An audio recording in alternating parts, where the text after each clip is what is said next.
চলে এসেছি বাচ্চার দোকানের বিরিয়ানি খেতে আবার অনেকদিন পর। এখানে কি মাটন বিরিয়ানি নাকি চিকেন বিরিয়ানি সার্ভ হচ্ছে? চিকেন বিরিয়ানি সার্ভ হচ্ছে একেবারে গরমা গরম দাদা বৌদি স্টাইলে, কলা পাতায় বিরিয়ানি সার্ভ হচ্ছে। বাহ! আর এইখানে কিন্তু বাচ্চা ভাই রয়েছে, বিরিয়ানি তৈরির কাজে ব্যস্ত ভাই। ভাই চিকেন বিরিয়ানি মাটন বিরিয়ানির দাম কত? Chicken 130, mutton 240। বাবা দেখো, সকালবেলার ফার্স্ট কাস্টমার কিন্তু একেবারে উপরে সার্ভ করতে যাচ্ছে ভাই।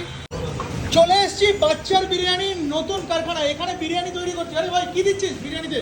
গোলাপ পাপড়ি দেওয়া হলো। হ্যাঁ গোলাপ পাপড়ি। হ্যাঁ, বিরিয়ানিতে গোলাপ পাপড়ি কবে থেকে দেওয়া হচ্ছে? এই 8-10 দিন আমরা দেওয়া শুরু করেছি। মানে হঠাৎ করে গোলাপ পাপড়ি কেন? সবাই দিচ্ছে, তুইও তো এই না, না, দিচ্ছিস না, নাকি? না। তাহলে সবাই আরে আরেকখানি বিরিয়ানি তৈরি হয়ে গেছে, মানে দমে যাবে তাই তো? পুরো রাইসটা নামবে। আচ্ছা। এক চালান রাইস দেওয়া, আরেকবার রাইস নামবে, ওটা মেরে দম দিয়ে দেবো। গোলাপ ফুলের পাপড়ি। হ্যাঁ কি কি কি কি